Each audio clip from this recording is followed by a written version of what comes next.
The Saudiled military coalition fighting Shiite rebels in Yemen said Wednesday that it will reopen the war-torn country's main airport and a vital Red Sea port to humanitarian traffic, easing a blockade imposed after rebels fired a missile toward the Saudi capital earlier this month. The easing is to begin on Thursday. The airport in the capital of Sanaa would reopen to UN aircraft and the seaport of Hodeida would be able to receive urgent humanitarian aid, the coalition statement said. The port of Salef is also expected to reopen, Deputy UN spokesman Farhan Haq said in New York, citing information UN humanitarian and political officials received from their Saudi counterparts. It was not immediately clear, however, if port operations will return to pre-blockade levels. UN officials cautiously welcomed the decision.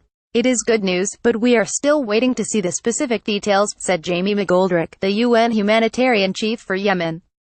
Hawk said the UN is monitoring developments and has made clear the tremendous amount of needs on the ground.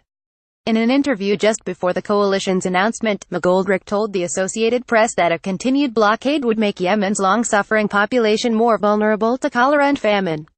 Millions in Yemen are at immediate risk if food aid and the supply of fuel for pumping clean water are interrupted, he said.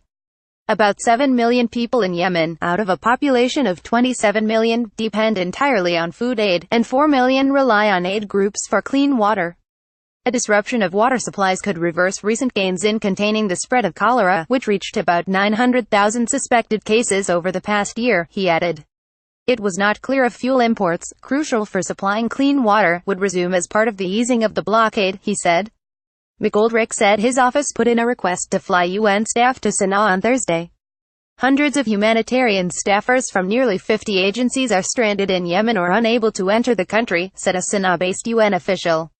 Ahmed Ben Lasoued of the United Nations Office for the Coordination of Humanitarian Affairs said 32 flights have been cancelled since November 6, when the coalition ordered a tightening of the Yemen blockade.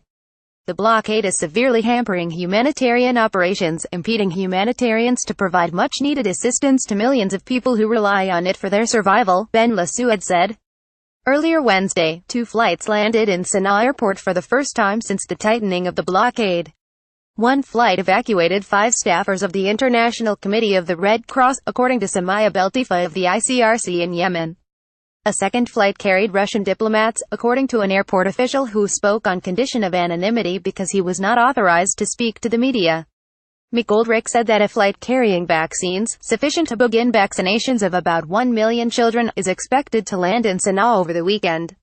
The Saudiled coalition had further restricted access to the Arab world's poorest country earlier this month, after a missile assault by Shiite rebels targeted the Saudi capital, Riyadh.